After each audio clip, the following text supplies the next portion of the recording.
It was 2013 and I was at a crossroads. I felt rudderless. I decided I needed to take action.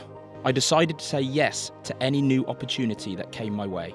So, in 2014, I said yes to the world of mud runs, of obstacle races and more. My first mud run was a 10k race. I called it a race, but truth be told, I actually walked most of the way, but I finished it. And after that first one, I was hooked. What I loved most about obstacle racing was the camaraderie amongst contestants, which always amazed and delighted me. Throughout my racing, my main inspiration has always been my mother, who unfortunately died of motor neurone disease. And so I decided to look for a challenge big enough to raise money for the MdS charity. It was at this time I learned about the Marathon des Sables, often called the toughest foot race on earth. Excited, I committed and started training for this incredible adventure.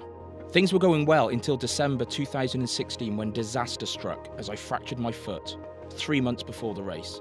I had to stop running and many thought I should give up, but I desperately wanted to carry on for my mum, for everyone who believed in me and who had donated to MdS research. So I adjusted my training and started cycling and swimming. Then, before I knew it, I had arrived in Morocco for the Marathon des Sables. I was excited. I was nervous. Day 1.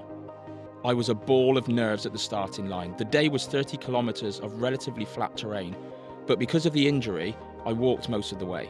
Days 2 and 3. Nearly 40 kilometers each day over sandier terrain and big jebels. It's what they call the hills in the desert. I was dehydrated and already feeling like I was running on empty. At night, we all encouraged each other to continue, to push through the pain, the discomfort and doubt. Day 4, the longest and hottest day. My body wanted to give up, and only my will kept me going, my desire to keep on for my mother and everyone still suffering from motor neurone disease. On day 5, I recharged, doing nothing but sleeping and eating. I began to feel more like myself again, like I might actually be able to finish this race. Day 6, the last day. Finally ran the whole day, pushing through the pain in my injured foot. Crossing the finish line, I fought back tears while thinking of my mother and thanking everyone who had supported me. In just 4 years, I went from being a couch potato to finishing the toughest foot race on earth. If I can do it, anyone can.